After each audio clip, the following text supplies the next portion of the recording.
But we're here in Parry Street in Dunedin to celebrate the installation of this new asphalt plant that we've got. It's replacing an old one, so we've been on this site for over 20 years with an asphalt plant. The old plant could only produce about 25 tonnes an hour, but the new one behind us, that can produce about 140 tonnes an hour, and it's pretty exciting for us. The plant has actually been in another couple of sites. It's a movable project plant. So it did the runway at Queenstown Airport.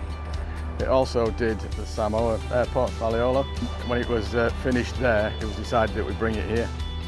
It brings us more capability to give more treatment options to our clients, produce a bigger range of materials, and it's also a more environmentally friendly plant. It's safer and it's more cost effective and efficient for us. So lots of benefits.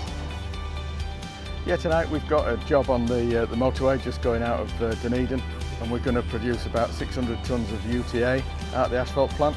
UTA is ultra thin asphalt, so it's laid really thin, so one truck of it goes a long way, so we're going to lay about 11,000 square metres.